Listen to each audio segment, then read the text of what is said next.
Numbers chapter 33. This is the route the Israelites followed as they marched out of Egypt under the leadership of Moses and Aaron. At the Lord's direction, Moses kept a written record of their progress. These are the stages of their march, identified by the different places where they stopped along the way. They set out from the cities of Ramesses in early spring, on the 15th day of the first month, on the morning after the first Passover celebration. The people of Israel left defiantly, in full view of all the Egyptians. Meanwhile, the Egyptians were burying all their firstborn sons, whom the Lord had killed the night before. The Lord had defeated the gods of Egypt that night with great acts of judgment. After leaving Ramesses, the Israelites set up camp at Succoth. Then they left Succoth and camped at Etham on the edge of the wilderness. They left Etham and returned back towards Pi Hahiroth, opposite Baal Zephon, and camped near Migdol.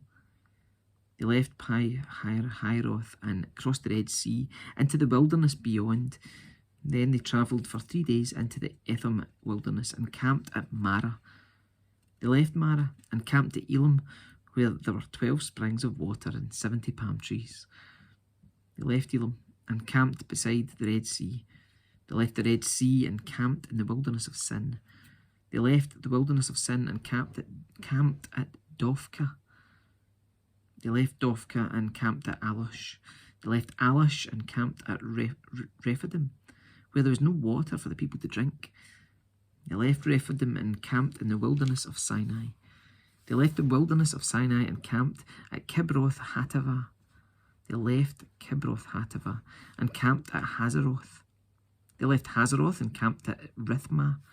They left Rithmah and camped at Rimmon Perez. They left Rimmon Perez and camped at Libnah. They left Libnah and camped at Rissa.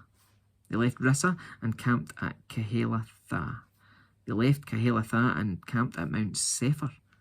They left Mount Sephir and camped at Haradah. They left Haradah and camped at Makaloth. They left Makaloth and camped at Tahath. They left Tahath and camped at Terah. They left Terah and camped at Mithkah. They left Mithkah and camped at Hashmonah. They left Hashmonah and camped at Moseroth. They left Moseroth and camped at Benajakin.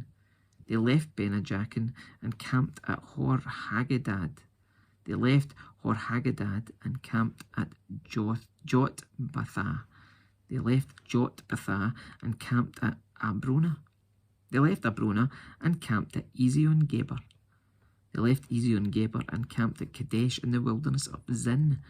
They left Kadesh and camped at Mount Hor at the border of Edom.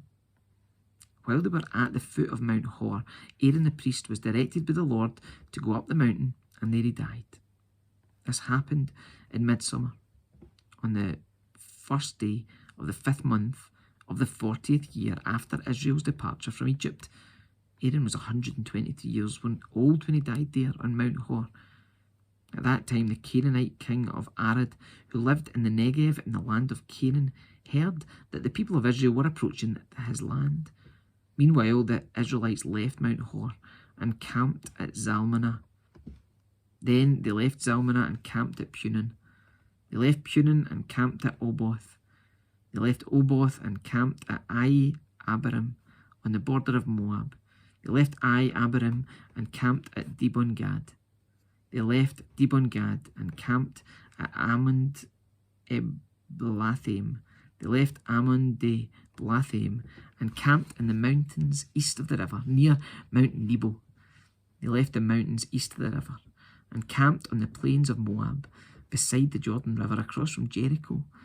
Along the Jordan River they camped from Beth Jehemoth as far as the meadows of Acacia on the plains of Moab. While they were camped near the Jordan River on the plains of Moab, opposite Jericho, the Lord said to Moses, "Give the following instructions to the people of Israel. When you cross the Jordan River into the land of Canaan, you must drive out all the people living there. You must destroy all their carved and molten images and demolish all their pagan shrines. Take possession of the land and settle in it, because I've given it to you to occupy. You must distribute the land among the clans by sacred lot and in proportion to their size. A larger proportion of land will be allocated to each of the larger clans, and a smaller portion will be allotted to each of the smaller clans. The decision of the sacred law is final. In this way, the portions of land will be divided among your ancestral tribes. But if you fail to drive out the people who live in the land, those who remain will be like splinters in your eyes and thorns in your sides. They'll harass you in the land where you live, and I will do to you what I had planned to do to them.